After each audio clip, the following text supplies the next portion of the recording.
people start to realize our differences aren't as big as they seem. I couldn't really understand the magnitude of what was going on. I know a lot of people were affected. You know, it's still that divide. From the All Indiana Podcast Network and Wish TV, this is Our City, Our Voice. You look a lot different at it. Everybody was kind of spinning about what it was and what was happening. Everything's changed. Everything's changed.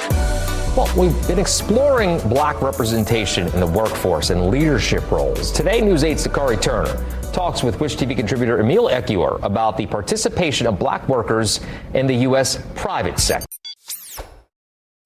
What can 160 years of experience teach you about the future? A lot, especially when it comes to protecting what matters. At Pacific Life, we've helped people and businesses confidently embrace the future with life insurance, retirement income, and employee benefits. With strategies built on strength and trust, and a promise to be here for you today and tomorrow. Ask a financial professional how Pacific Life can help you today. Pacific Life Insurance Company, Omaha, Nebraska, and in New York. Pacific Life and Annuity, Phoenix, Arizona.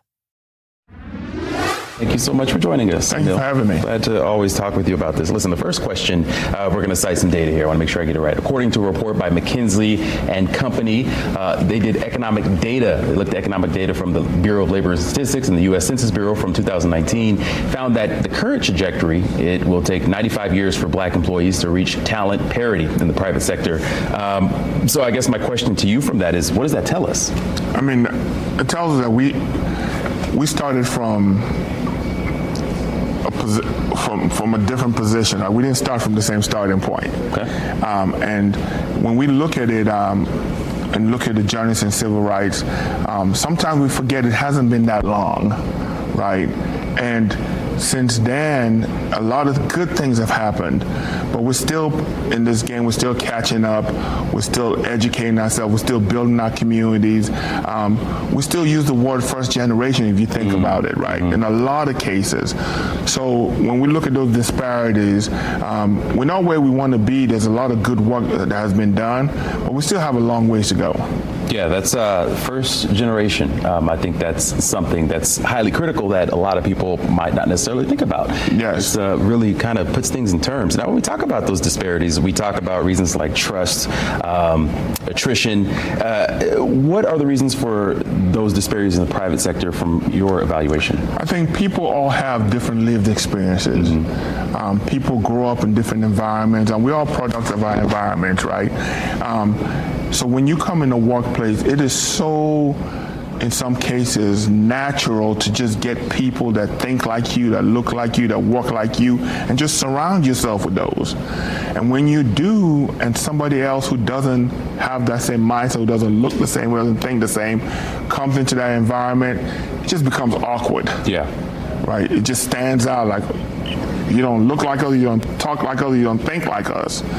So I think we have to be so deliberate about how do we surround ourselves with people who think a little bit differently, who maybe don't look like us all the time, right? Who have different lived experiences because they bring so much to the table. So they do bring a lot to the table. Sometimes people bring differences to the table, right? And they may not be recognized for that specifically, or they may not want to be heard from. How can employers make sure they're not part of that problem? And that is leadership at its highest level. That is workplace culture at its best.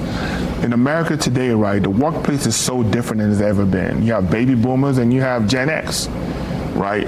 You have transgender and you have heterosexual, right? And our workplace is so different, and we all should get along. We all should be able to respect each other. And the key word is respect. I have to respect your lived experience. I have to respect your environment that you grew up in. But if I don't know your lived experience, if I don't understand how you were raised or what you were brought up in, then there's no way I even understand you as a person. So the key word to everything is respect. I have to respect you as a human being and respect that you have a different lived experience than I have. Right. And that way you think differently. Your experiences were different. I can't expect you to think like I think.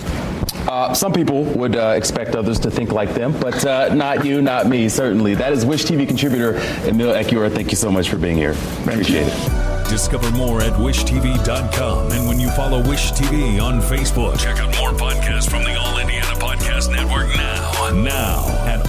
on IndianaPodcastNetwork.com.